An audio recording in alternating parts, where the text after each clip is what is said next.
Good afternoon. Good afternoon. What's up, Eric Range? How are you, my brother? I am doing well.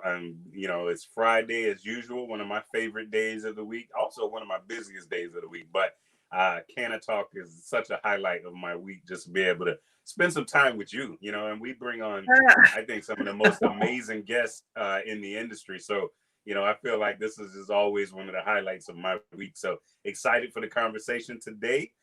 Good to see you, sis. You're looking good. 2021 has got that new glow on you, girl. I see it. Thank you. Listen, like Friday is always like for everybody. If you're wondering, we produce this show ourselves, so we don't have any production people. This is like Eric and Roz, and Friday comes so quick, and we have we book our guests, or we may have maybe sometimes I don't book, and I'm like, oh my gosh, here comes Friday. And if you ever have something where you're like, oh man, I got to get this together, but you walk away after it's done, and it's just the most rewarding part of your week or your day. That's Canna Talk with Roz. It never fails. Every Friday when we have a guest on, I walk away and I'm like, dang, that was a good show. Man, I learned something. So if you guys are listening out here, make sure you share this. I'm telling you, we have guests on here that you will learn from, that you will grow from, that you will get energized from their story. And that's what today is all about. It's about being able to, we want to introduce you to people that you may not know so that you can hear their story and hear their commitment to this industry.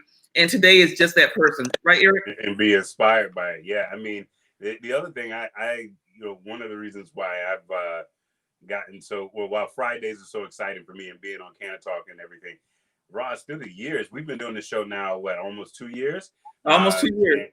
And I, for a long time, I didn't think anybody was listening. I thought we was just talking to ourselves, but I can't tell you how many times we have been out and about and somebody is just like, yeah, I caught the show with you and, and Roz, or I listen in every week, or I get a text message, over the weekend, like, hey man, that was an awesome show. I really learned a lot. And I it's hard to sometimes really see the impact that you're having. It's hard to really get that. But I think we got, in addition to the guests we bring on, I think we got the best audience as well. They're engaged. Yeah. They reach out, they tap in, they show us love, they support us. Yeah. So, I just can't be more thankful for you guys, and thankful that you guys tune in every Friday to listen to what we got to talk about. Absolutely. And today is going to be just as good or even better.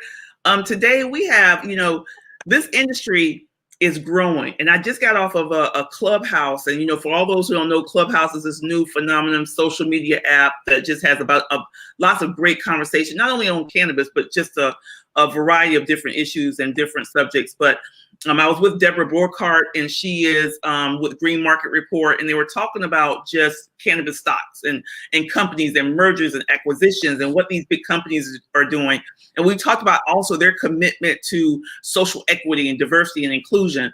And I want to, without further ado, bring on our guest, not our first guest, but our only guest. This tells you how important this subject is and how important she is. This young lady, she's going to be a mover and shaker in this industry.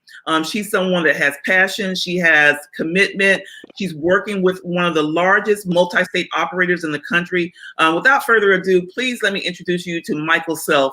Hi, Mykel. Hold on one second. All right. Let's see if I can get in. There you go. Hi, Mykel. How are you, my love? Hey, how y'all doing? Hey, everybody out there. Thanks good. So much for having me on. I'm so happy to have you. Are you in Chicago right now, right?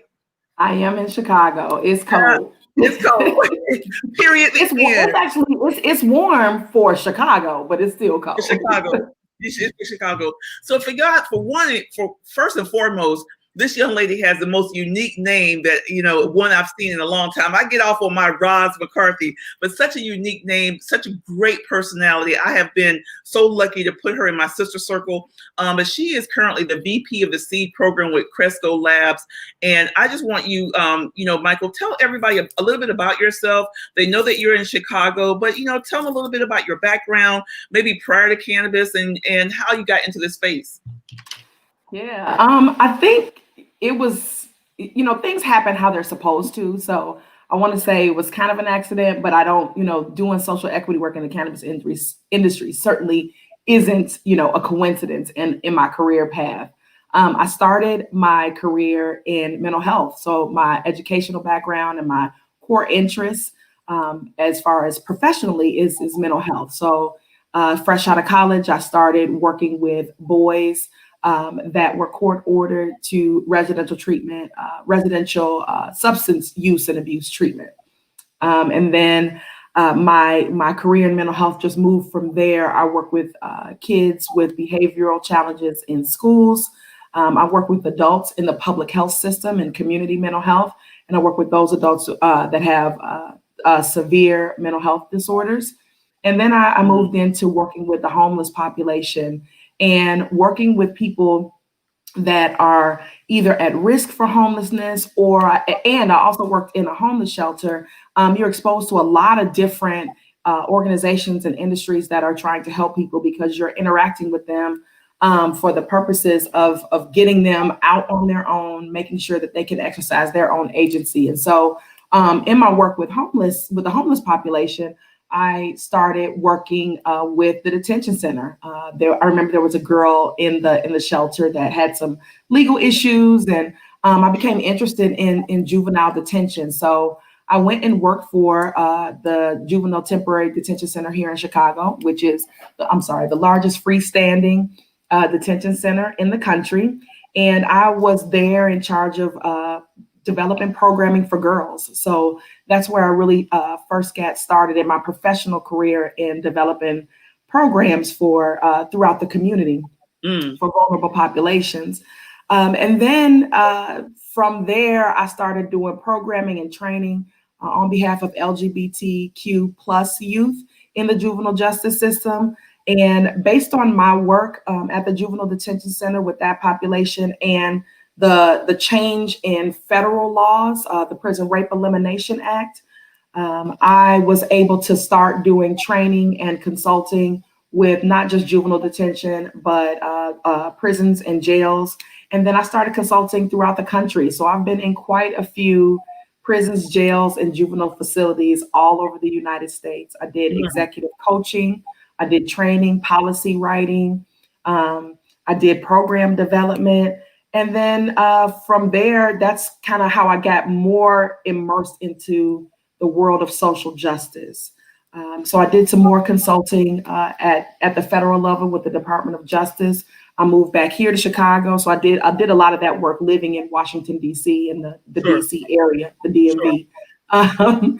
And then so as I got more interested in social justice, I saw this role at Cresco, and I really felt like the job was written for me. I've done program development, I've done consulting, I'm passionate in social justice. My educational background moved from mental health to public administration. At Alexa, stop. I apologize. This is the timer for my daughter to get back to school. So yeah, I thought the job at Cresco seemed to be written for me. And I do believe, like, a year into doing this work in social equity, I feel like it is my dream job. I can't see myself doing anything else. And basically what my role is at Cresco is to serve as the social justice subject matter expert for the company and to develop programming for people, businesses, and communities that have been negatively impacted by the war on drugs. Wow, that's awesome. Touched on some, yeah, I mean, your background, some major stuff, right? Absolutely amazing. You were indeed made for this work. Is a part of who you are as a person, and we can tell that. I have a question for you because we talk a lot about people wanting to get into this industry, and the overwhelming thought is usually, I want to go start a business. And Roz and I have certainly been a part of that conversation and trying to steer people into jobs, because obviously starting a business is important. We need Black owned businesses in the cannabis industry, but we also need to make sure that the other or companies in the space that are not Black owned are just as diverse as well. Like it can't be a one or the other. It has to be both. Right. And so my question to you is, how did you come to that conclusion that, I'm getting into this cannabis industry, but I'm not going to go start a business. I'm going to go work for some company and provide value. Can you talk about that a little bit? Yeah, I think that, I mean, that's an excellent question because those are some of the things, a year into cannabis now, I'm seeing as well. And so my path into the cannabis industry was just as you said, I'm no different than anybody else. I knew here in Illinois they were going to adult use in January of 2020. So in 2019, I'm, like, is there an opportunity for me in this industry? This seems really exciting. So I ended up going to a community meeting, and I believe the community meeting was run by Chicago Normal, and it was all about the social equity provision in the upcoming Illinois law. Well, in the Illinois law that was upcoming to be enacted on January 1st. And so I'm looking at the requirements, and I'm looking looking at all the information, and just my experience working with at the federal level, at the state level, at the local level. I was just like, this is just not my ministry, things are, it looks good, and the opportunity is there, but I know myself, and I have enough experience to know that this is going to be a heavy lift. And I just wasn't with it. I'm just like, that's for somebody else. I'm not really interested in taking on that kind of endeavor. And then, it was really about, well, where can I fit? The cannabis industry is interesting to me. I'm intrigued by it. It's exciting. What are the opportunities for me? And honestly, I did not know about social equity work in the cannabis industry. It was just at the time I happened to be looking for jobs, and this one popped up, and I was like, oh, there is a spot for me, And I think with respect to people, automatically thinking, okay, I got to get into the business with a plant touching business. I think there is certainly the space for that. We need Black and brown people to do that. We need a lot of Black and brown people to do that. But we also, as you said, Eric, we need us in these organizations driving social equity. We also need us in these organizations at every level, in HR, in IT, in the C-suite, everywhere. What was your title again? Say your title again. The vice president of seed. And so when y'all say her name, I need y'all to put some respect on her name. Okay, that's the vice president. And it underscores such an important point that I tell people, like, just because I'm telling you to go get a job in the cannabis industry doesn't mean that I'm telling you to go in an entry level job. Like, there are real jobs in this space, and if you have the background and the qualifications, you can go and add value to these companies. And it doesn't have to be, I got to start out as a bud tender and work my way out. And for some people, that's the route, and that's not a bad thing. But for others like yourself, who has such an extensive background, professional background, there are roles in this industry where you guys can go. And I ain't gonna ask you your salary, but I already know in this industry, you can do all right. You can really do all right from a salary standpoint. I'm blessed and grateful. Exactly. What? Let me tell you what I heard from you, Mykel, was, listen, guys, and this is for all the cannabis companies. She's in a position that's focused on social equity, but there are so many other positions within the hierarchy of an organization, from HR to science background. And Black folks can do more than just talk about being Black and about wanting things that are going to support Black people. And that's what we try to challenge the cannabis industry. 3 years ago, there was a big old issue that when you looked at panels and these conferences, man, you would have us on a diversity panel, but if there was anything else that talked about different subject matter, and we're slowly but surely starting to see an integration of our skill set being appreciated, being supported, being uplifted, that we can do more than just talk about being Black. So I love just that conversation, and Mykel, that you're having. Can you tell us with Cresco? Give us a foundation of the organization, where you're located, how large is the org? Let's give everybody, that people that don't know, just a foundation of the organization, please. Yeah, so Cresco Labs started in 2015 here in Illinois in the medical space, and now we are in 9 states in both the medical markets and the adult use markets. And we're, continuing to grow very rapidly. When I started in October 2019, I can't remember how many employees, but there were several hundred. And now I think there are close to 2,000. And I don't have the numbers exact, but the company is growing, exponentially every day. There's always jobs available. I think some of the challenge with open positions, I know specifically here in Illinois, is that they're not near Chicago. So our cultivation centers, our cultivation facilities are, out in, outside of or just outside of the metropolitan area of Chicago. And so that presents a challenge for Black and brown people to take advantage of those opportunities because, okay, I can get the job, but how am I going to get there? How am I going to get to and from work every day? And there's no public transportation out there, or the public transportation is unreliable and limited. So those are challenges in and of themselves that we need to continue addressing also. But Cresco is it's headquartered in River North in Chicago. We have 10 dispensaries here in Illinois. And as I mentioned before, all of those different positions that I said we need Black and brown people in, all of those departments exist at Cresco. And so it functions like a corporation, like a business in corporate America. I would say from when I started, it was really a startup culture, and we're still in that startup culture now. But I can definitely see where we're getting more formalized, where the business is evolving and maturing. Sure. And so talk about maybe SEED. Give us the acronym. It stands for something very significant. Was it your brainchild? Was it there when you kind of walked in?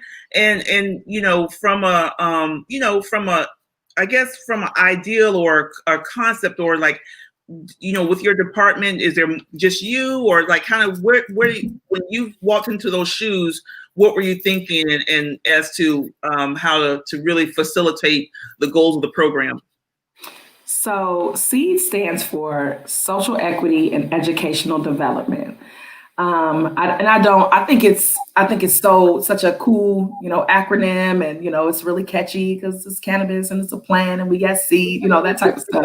But I think the acronym, I don't, as I've grown in the cannabis industry, I don't think it's particularly unique. But it started before I got there. So Seed was born at Cresco Labs in May of 2019, and I didn't join until October of 2019. And so my colleagues that were working on behalf of Seed before I joined Cresco were really getting it off the ground. They were piloting different programs to see what worked and what didn't. And when I joined the team, the team and I started working on what is our mission statement going to be. I'm sorry, let me back up. Before I got there as well, the 3 pillars of Seed had been developed already as well. So when I joined, we started focusing on our mission statement and, how are we going to develop programming that is in alignment with those 3 pillars. Those 3 pillars are restorative justice, the community business incubator, and education and workforce development. So it's been interesting. I mean, it's tough because you're dealing with trying to do community work and trying to function more like a nonprofit or more with a mission focused agenda in corporate America. Right, in a for-profit. And make those two things heavily regulated industry. Most heavily regulated industry out there as well. Right. So Places, and that's one of the questions I have for you, because I know oftentimes when we see these programs pop up, it's big press release and headlines everywhere. Cresco has this SEED program to address social equity. The people in the social equity community, you get 1 or 2 responses. You get those who are excited, yay, this might be my opportunity to get on. And then you got others who are just skeptical from day one, like, this is just another, marketing ploy. But talk about some of the challenges that, one, again, we just talked about, being in one of the heaviest regulated industries out there. You guys still are very much in a startup culture. A lot of things you guys are trying to form as a company while also trying to do good. Talk about some of the challenges that you've seen in the year that you've been there in terms of, we know what our pillars are, we know what our mission is, But sometimes just actually being able to do that, there's things that get in the way. So can you talk about that as well? Yeah, Yeah. and in the middle of COVID, so put that on top of Right. it. Oh yes, and Ahmaud Arbery and Breonna Taylor and George Floyd. Yeah, It has been a time. And we're going to talk about that part too. So go ahead, please share your thoughts on that. Yes. So we talk about we know that this phase of the cannabis industry is highly regulated because we got to give our credit to our foundation in the legacy market. I'll be remiss in not acknowledging that. And I think one of the questions you asked me before about my journey into the cannabis industry, I naively thought this is an opportunity for me to do something that's never been done before. In an organization in the whole country, I'm going to be the only person in the whole country that is doing this work. I swear to you, I thought that. I was so hyped, But that's kind of cool because you come in thinking like I'm about to, change the work. Because when I started M4MM, I knew I wasn't the only one, but I'm like, I got this idea. I'm going to be able to drive it. But then when it came to the execution of it, and if it weren't for good people like Eric, that was like, sis, I'm along for the ride. And I'm sure as you are, now a year and some change in, you're like, okay, you can breathe a little bit because you see kind of how you're going to figure out how to navigate this. But please, don't let me stop your answer. But I mean, you see, that's how arrogance works, and just like I'm like I've arrived, I finally. But that's why they hired you because they was like, listen, she coming with it. She's listen. I would hire you in a heartbeat because you see the vision and you're ready for it. You're ready for the job at hand. Yeah, but I mean, I got humbled real quick because I realized that there were people like you, like Amber Center out there. Yeah. There are a lot of people that are already doing social equity work, and there are a lot of Black women that are doing social equity work. So I feel like I'm standing on your shoulders. Without the work that you all have been doing for years, I would not be here. The industry wouldn't be where it is, and I wouldn't be in my role. But so back to it being, this phase being a highly regulated industry, I thought that this would be a great fit for me because of my work in corrections. That's highly regulated as well. Federal laws changed, which meant all correctional organizations in the country had to comply with federal laws. So I'm like, okay, I understand this. I speak this language. That didn't make it any easier though. So Eric, as you pointed out, people are like, wow, I get just inundated in my LinkedIn messages, like really love the work that Cresco is doing, so happy to know that someone out there is doing this work inside, the cannabis multi-state operators. And then you also get, this is just a PR stunt. Why should anybody trust you? Yes. All of that. And I think both responses are right, to be honest. I don't take offense, and I'm not mad at people who are inherently suspicious or skeptical of corporate America implementing a social justice department and initiative and basing, one of their core values is social equity. One of Cresco's core values is social equity and social justice. But we've seen that before. We've been here before. So why should this be any different? And so my philosophy behind that is you demonstrate, you win people over by the work that you're doing. I think the question is valid. Why should you trust me? You shouldn't. You don't know me. You don't know what I'm joining Cresco to do. You don't know what my agenda is. Sure. But you can see the work that my team and I are doing. Also, and I'm sorry, you did ask about my team. So I have a director. Her name is Brittany Williams. And I also have a coordinator. Her name is Angel Harold. Angel just joined last week and she's been really thrown into the fire. So, welcome, Angel. Right now. And we are growing. Our charge is to do programming throughout the country. And so we will be hiring folks to work on the East Coast, folks to work in the West Coast, and then someone to focus on our Midwest programming as well. But COVID, wreaked havoc on all of that. So it's just us three plugging along right now.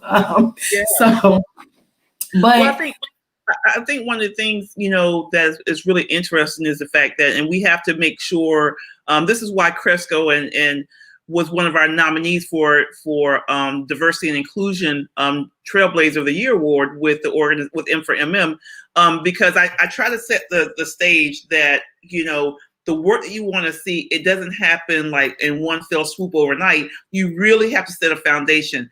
And so even from what company do you know at this stage in their entry into an industry? Because again, remember, Cresco, along with all these other MSOs, they're only, in regards to actually having revenue come in, maybe 2 to 3 years. Like, you know, think about Coca-Cola when it first came on board in their first 2 or 3 years.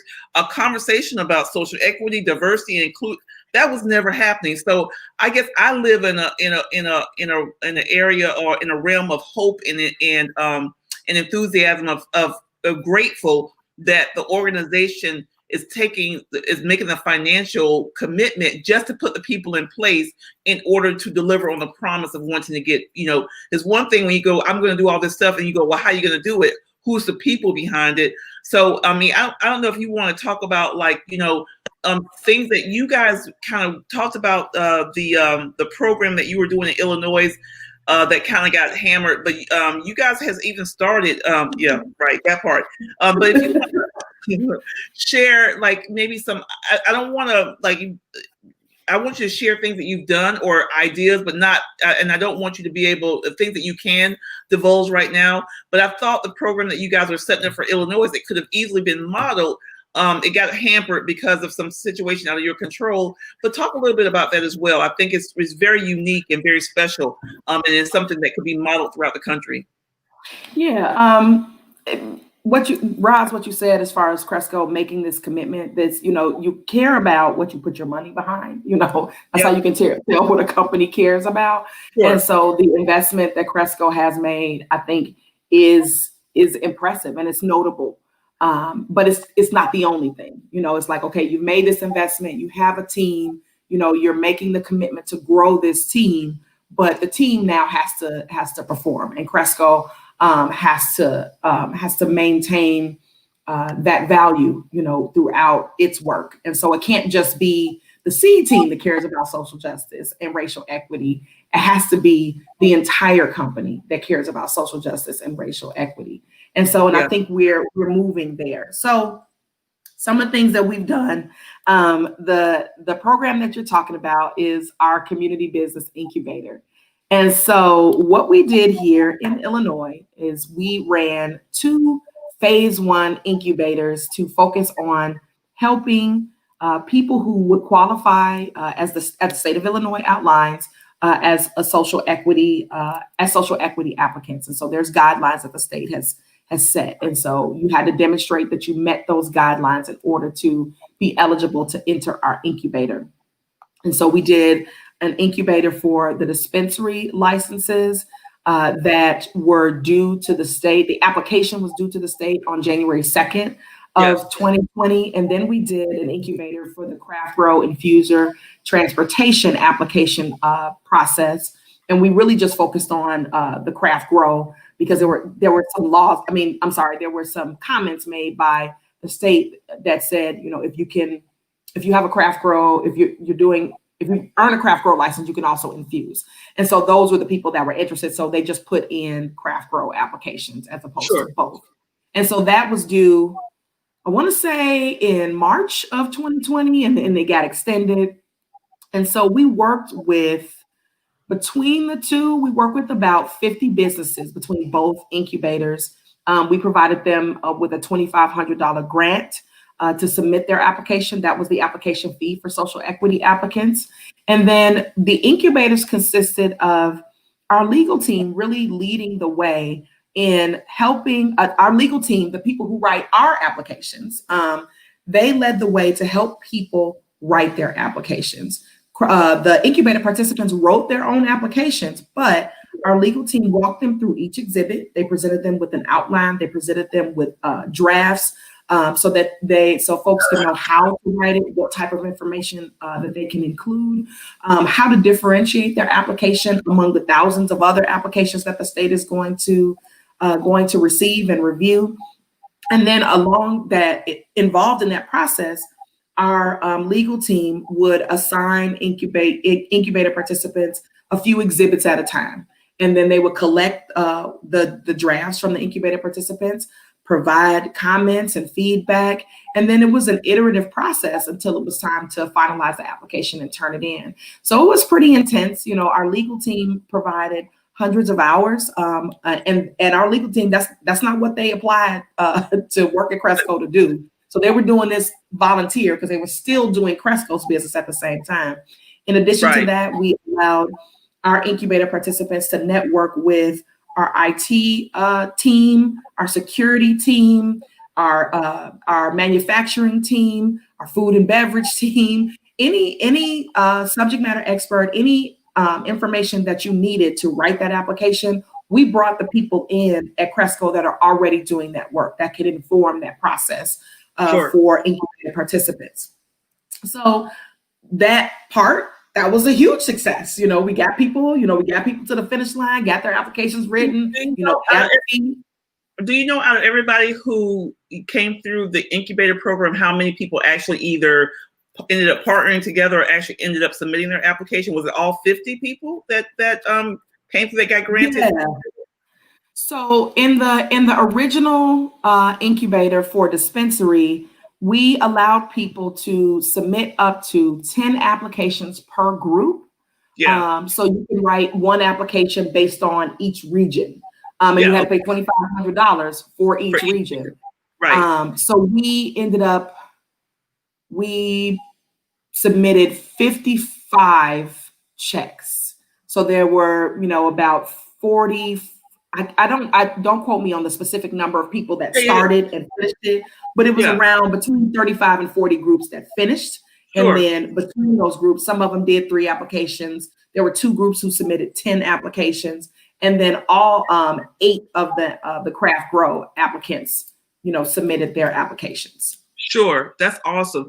So, what's one of the biggest concerns if you?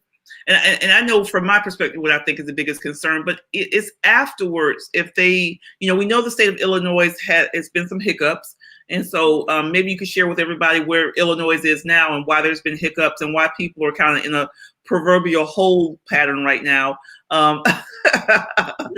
It's disheartening. We got the news of the top scoring groups just before Labor Day. And I remember that weekend, I was just, I felt it was like somebody had punched me in the stomach because none of our groups were in the top scoring groups. And so I spent Labor Day weekend. I'm literally outside lighting the grill, calling folks, trying to, I want you to hear from me. This is what we, what we know right now, and we had successive meetings with our incubator participants to have a formal debrief of the information we had at that point. Sure.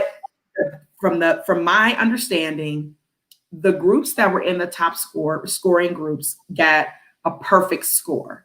And so what that meant was the person who qualified as a social equity applicant, in order to submit a social equity application, you had to have a social equity eligible owner. Somebody had to own 51% of the business. And so that person also needed to be a veteran in order to get the 5 points for the veteran status on the application as well. That was not initially clear. So we had quite a few groups that had veterans on the team, but the veteran wasn't necessarily the social equity applicant. So we had quite a few groups that got, I think there were 252 points, 250 and 2 bonus points. So there were 252 points possible. And we had quite a few groups that scored in the 240s, so they wrote excellent applications, but they didn't have the veteran on their team, or the veteran and social equity applicant were not the same person. So that was extremely disappointing. And then with COVID, so they were supposed to announce who won the licenses in May. And then, like I said, we didn't get the top scoring groups until September. And what they said was they were going to have a lottery for those groups.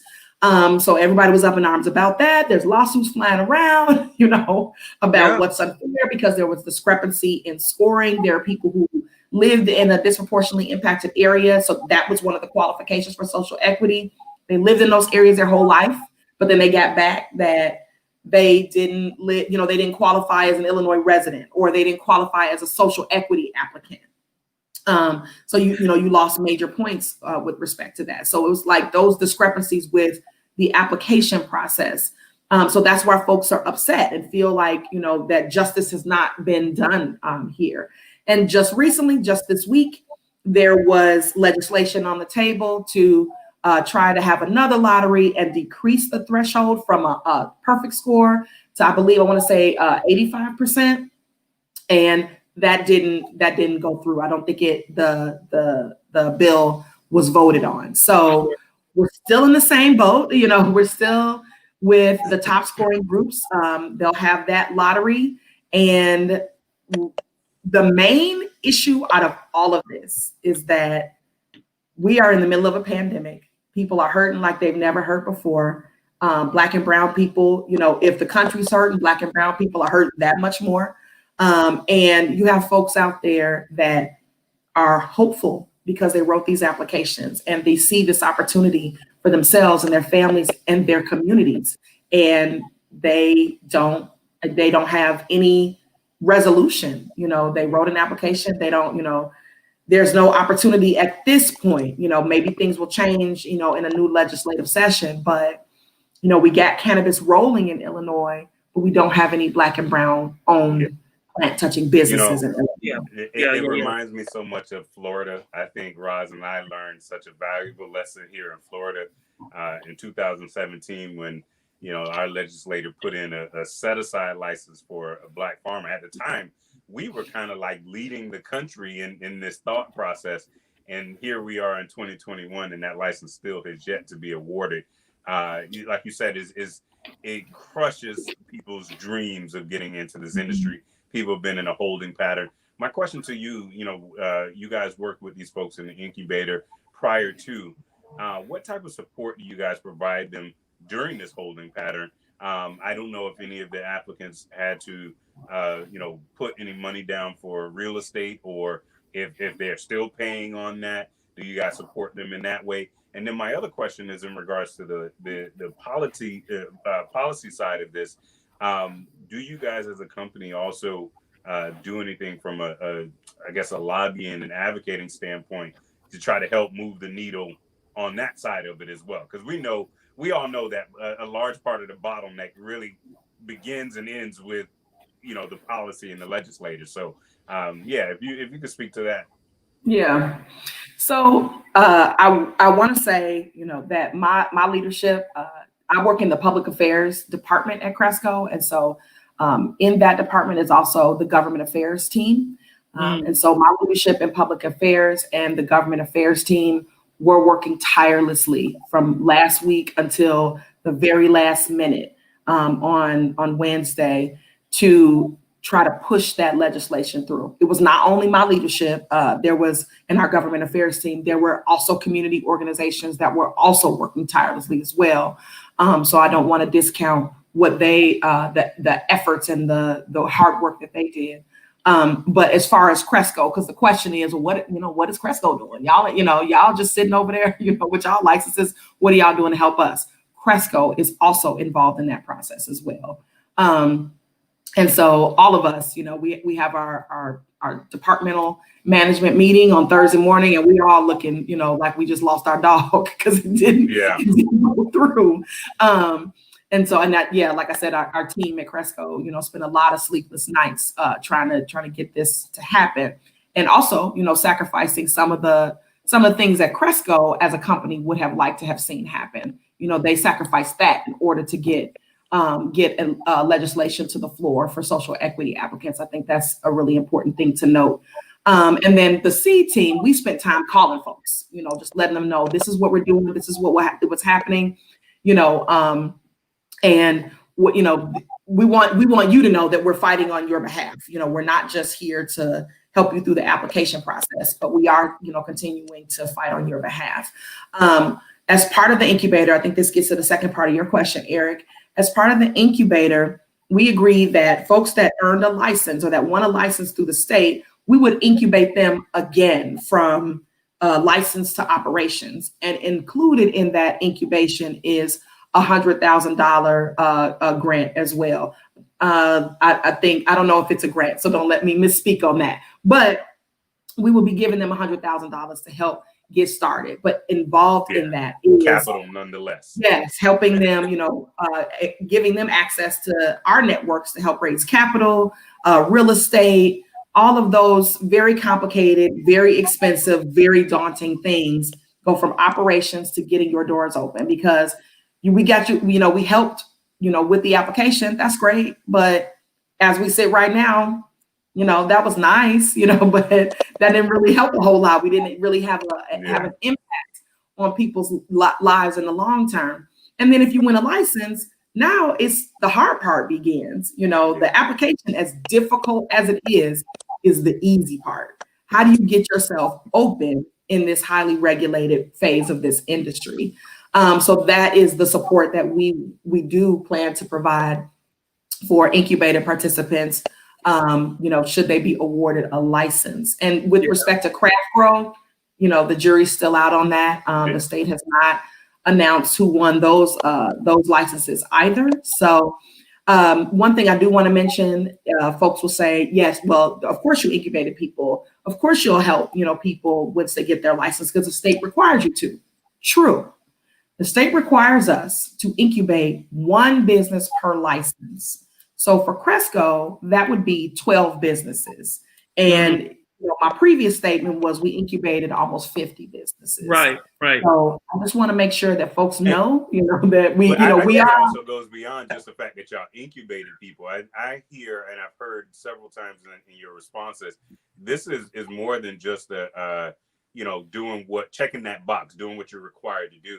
I hear a company culture that shines through as well. And, it's important that you talk about that and share that with people, because, Roz and I get to talk with folks like yourself, and we hear some of the things you guys are doing internally, and we talk to other companies, and we recognize that, one, it takes time to build that company culture, and two, it takes time to get all of the departments on board with doing that. And, folks are looking, the second you announce a program that you're doing something in the community, when, if your team ain't on board, you can't be effective in doing that. But I hear a culture, that you guys really, really have. And I thank you for sharing that, because it is certainly a breath of fresh air to hear that it goes beyond just the tokenism. It goes beyond just the, IG blacking out your page type deal. But you guys really have integrated it. You've gotten your legal team involved. You gotten your lobby team involved. And that's some of the things that I think last year during the summer when we did More Than a Moment, those were some of the things we were calling on companies to do. It doesn't always have to mean that it's, pure dollars out of your pocket or a loss leader, but that sometimes just allowing your team to be able to educate people, providing them with SOPs and examples of SOPs and stuff like that. Those things have so much more value than you even giving somebody a check and saying, hey, here's some money, but we're not going to tell you how to do it. Right. You guys have really gone that extra mile. So yeah, right. Somebody could give you $20 million right now and say, open your cannabis business. Good luck. You burn through that $20 million so fast and won't have one plant grown. So let's talk about the elephant in the room, and that really there are some ways to really, I think, from a solution perspective. And I don't know if your team, if your government affairs team has talked about this. And this is ways that I think organizations like Cresco can really work with some of the advocates like, InfraMM and all the other different organizations. But, let's take a state like Oklahoma, where it's an open market and where there's no social equity. You know why? It's because you just have to meet the requirements of the state, be able to pay your nominal fee in comparison to other states. And then whatever municipality that you want to go into is just get approval. And so, they have about 2,000 plus dispensaries, but they don't have the issue of having social equity was born on the fact that an industry was being born that had already that disproportionately affected communities of color.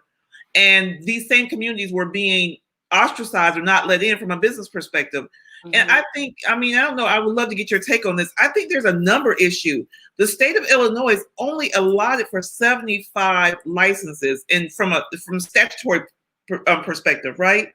Right. Mm-hmm. So maybe some of the solution and the workaround is being able to increase the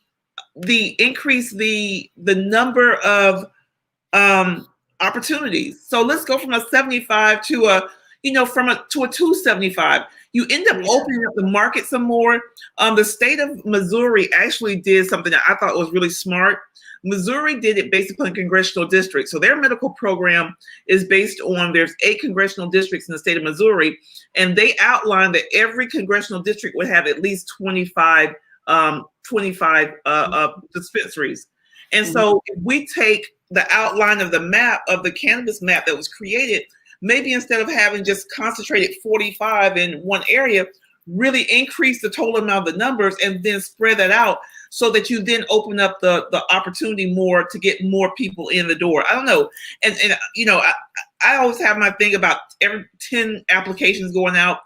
If we could just get 5, and if I can get 5 and get my 5 dispensaries, I mean, I don't know. So I'll let you tell me what your thoughts are, because I just think 10, you throw out 10 in order to get 5. Well, let me just do 5 and give me my 5, and then somebody else can get the other 5, Yeah. I think so it's my understanding that this year, let me say 2020 was 75. And then there were more that were going to be released this year. And I don't know, what beyond 2021. But I want to say it was like 385 dispensary applications. Again, don't quote me on that. I do not work in government affairs. But so the plan was to continue to release licensure applications for licensure. But I do think that the way the system is right now, and not just in Illinois, in other states as well, is that even the requirements to apply, there's so much that is required. It is difficult, not impossible, but it's very challenging for people that qualify as social equity applicants to have access to the type of knowledge, money, know-how, just writing the application in and of itself. If you pull up any state application, it takes a lawyer to interpret the questions, So just that in and of itself is a barrier. And so, because somebody said low barrier to entry is key. And I totally agree with that. I think, and I'm speaking for myself here, I really think that we need to create, that was Candy. Hey, Candy. That we need to create a system where people can realistically enter the industry. So what we created, I think, so far is people can write an application, people can muddle through that process, and get the application in. But now that you got your license, if you were to get that license, I don't know anything about security. I don't know anything about IT and the sale tracking, and that takes some know-how, So how do we get people to that part of the process? Because if you can't do any of that, an application is great, $2,500. We can scrape up $2,500, but can I scrape up 10 million? Those are the things I think are challenging. Yeah. Have you seen anything on the West Coast in California with some of the more mature social equity programs that really have lifted your spirits, or any programs at all outside of just the incubator that you see that you want to implement over, in 2021? I was hoping 2021 would come in really nice and easy, we just kind of float in and we just kind of, just do our thing and kind of recalibrate and get our bearings. And then, of course, no, that doesn't happen. But I would love to know if you see anything that really piques your interest. And shout out to Candy and the folks over at Weed Maps as well. So, yeah. I think so. And I'm continuing to learn, and learn about what folks are doing nationwide. But I heard Amber Center speak at Olive Harvey College event back in the fall. And the things that she has been able to do with the city of Oakland, to me, was very inspiring. It was very motivational. And I felt like this is what we need. I remember listening to her talk and texting my team, like, what if we could, work with all of the cannabis players in Illinois or in Chicago and create this place like Amber has where people can come in and learn about the plant, develop brands or, just develop those skills without having to invest in getting a license. I think that's one of the huge barriers as well, is like, Sure. okay, I jumped into this process with both feet, but I don't even know enough about it to know if I really want to be a part of it, just because I'm somebody who's been negatively impacted by the war on drugs. I think there is some restorative work that should be done for me, my family, and my community, but I don't necessarily want to enter the cannabis industry, So I think those type of opportunities, the work that Amber has done, has been able to get people exposed. So that's some of the things that I would like to see that is some of the things that my team is working on, is really getting people the knowledge and some skills and some exposure to the industry, and then you can determine whether or not it's worth your time, effort, resources, relationships to invest in getting into the plant touching side with the license and starting your own business. Yeah. So that's what I would love to be able to learn about, those type of programs where people are involved in plant touching programs. I know here in Illinois, Olive Harvey College, we're working with them as well to develop a research hub. And so that as that grows, people will be able to have exposure, but still, you won't be exposed to THC. You won't be working in Cresco manufacturing lab or their food and beverage, so there's limitations there. So I'd love for people to be able to be immersed and then make an informed decision as to how they would like to move forward in the industry or not, Sure. One of your pillars that you talked about was social justice, and kind of where, and that's so important, and it should stay at the top of people's brain and with companies in regards to making a difference. Do you have some things in mind that you want to do on the social justice side and being able to make a difference when it comes to that? So yes. So where we're at right now is expungement. Our work has largely consisted of only expungement programming. I think that's the low-hanging fruit.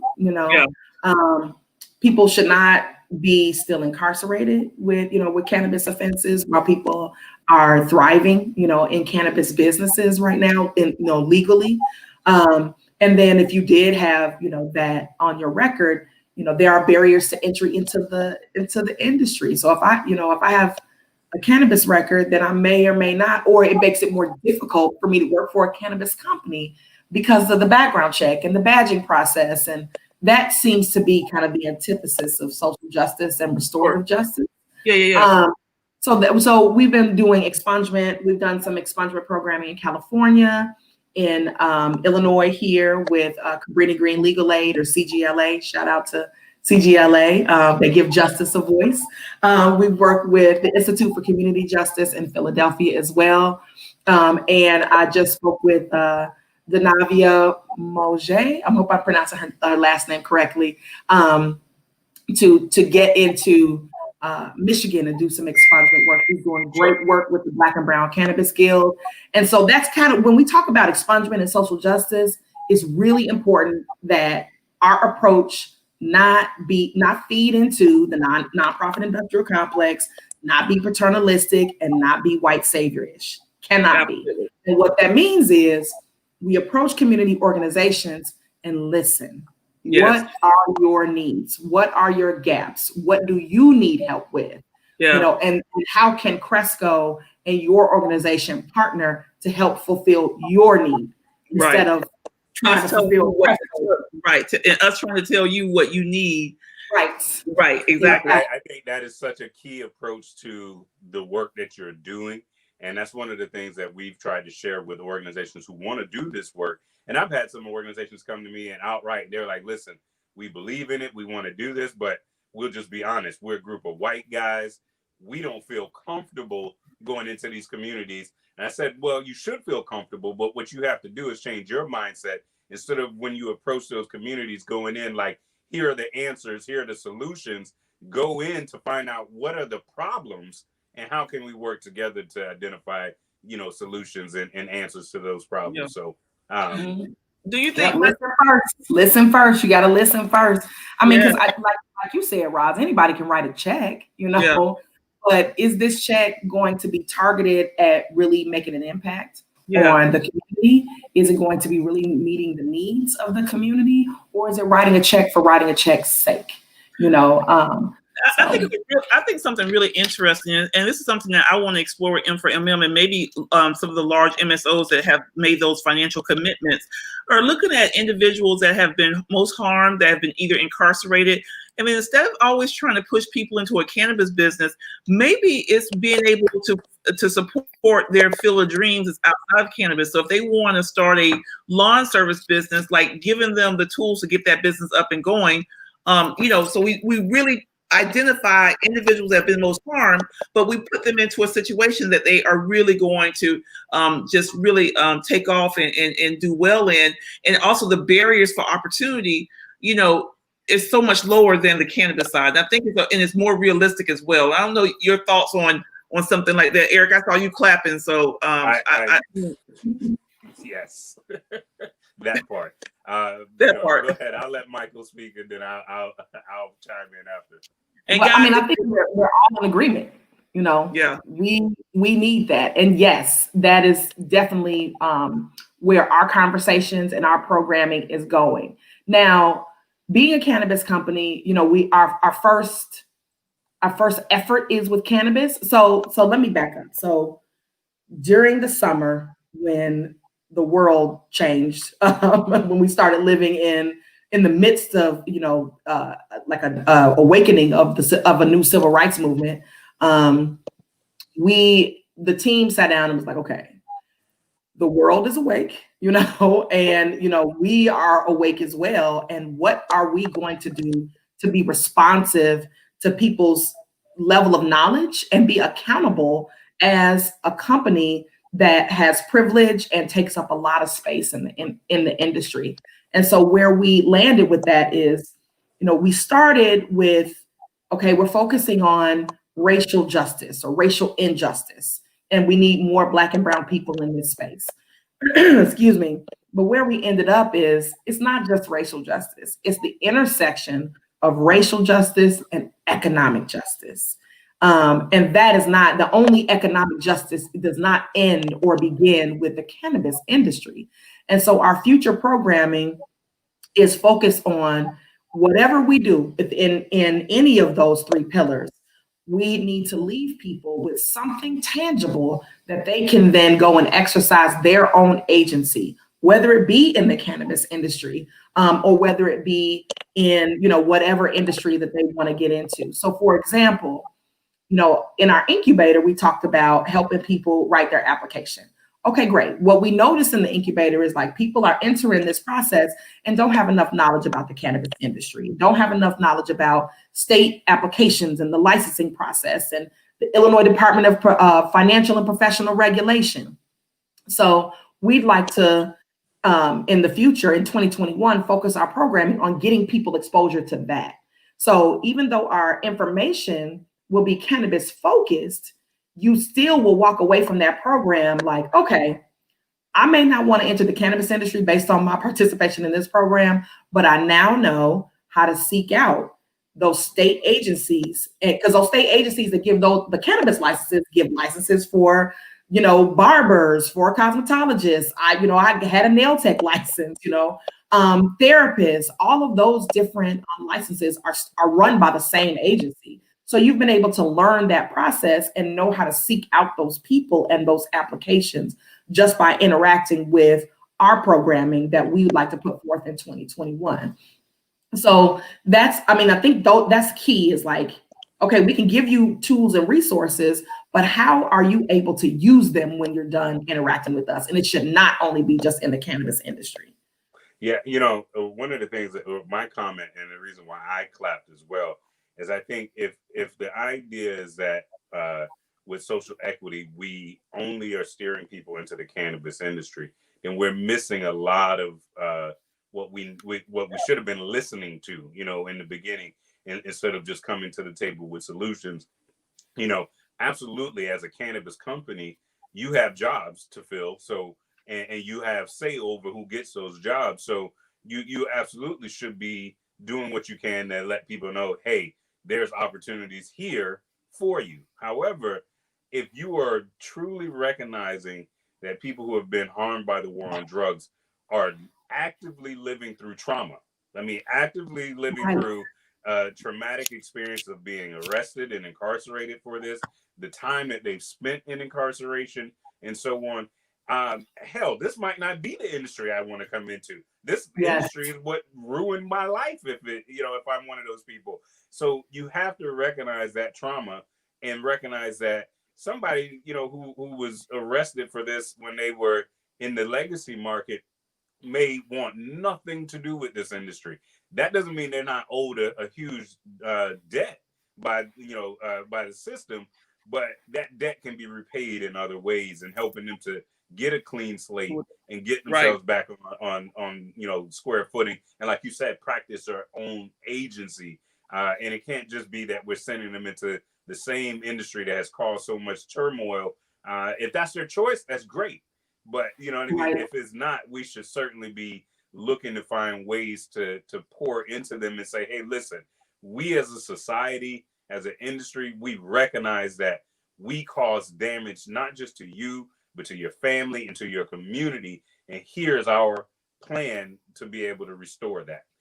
So I love what you guys are doing. We always go over when we have such rock star guests like yourself, man. Like Ross said, this conversation, we just go with the flow, and so much comes out. But I really hope that the MSOs who are listening really take a hard look at the internal culture that you guys have built around your social equity. It's not just a siloed department or plan, but it's fully integrated into who you guys are as a company. And to me, there's no way you can have success if you don't do that. Yeah, Yeah. I mean, everybody, I tell when I interact with the community, and we come to the table with volunteers, with the seed team, it's our job to be there. That's what Cresco is paying us to do, is to develop the program, go out and build relationships with the community and execute the program. But it's, the people that come with us that have Cresco shirts on, they're volunteering all of their time. This is not what they signed up for. And there's no shortage of people that are interested and ready. I have whole departments. We'd like to meet with you and see how we can help, so. That's awesome. That's important. Yeah. So listen, guys, we have run out of time. Mykel, I am so excited that you are in my sister circle, that you are Excited too. Put your arms around me, sis. I need support. I got you. But also that you are going to be a bright light in the industry, giving of your time, your energy, your expertise, your experience, not only to the seed program, but to all the other. There is something to be said about touching not only what you do on a daily basis, but helping to touch the other programs that sometimes don't think about ways that you guys can work together on and delivering the promise of social equity and diversity and inclusion in the industry. So kudos to you. I look forward to seeing all the great things that you're going to do. And just thank you for being on with us today. It was really awesome. Thank y'all so much. Anybody listening, you want to talk more, feel free to email me, hit me up on LinkedIn. Really, really appreciate this opportunity today. Absolutely. And Eric, Mykel, I'll say this and then I'll wrap up. Yeah. Listen, we as an organization, we certainly want to be there and be supportive of your efforts and see how we can work with you. But I will say this just as a Black man looking to support all of my sisters in this industry. Beyond your role at Cresco, you got friends and family in the M4MM family. And we're here to support you because, while you're there to do the work on behalf of Cresco to impact social equity, we want to make sure that we're honoring you as an individual that is inside of a larger system. And so just know that, you got some folks out here that's pulling for you, that's rooting for you. And, again, that goes beyond, the role that you sit in. So thank you for joining us today. Thank you to everybody who's listening in. Again, we appreciate y'all taking out time. We know it's Friday. Y'all still at work and y'all listening in. Got one headphone in and doing some work on the other, so we appreciate y'all. We thank y'all. We wouldn't be who we were if it weren't for y'all. So my message to y'all is the same as usual. Go home this weekend, love on yourself, love on your family, get some rest, because we got some work to do when we come Monday. So let's get it. Thank you guys. Have a great day. Thanks, Mykel. Bye.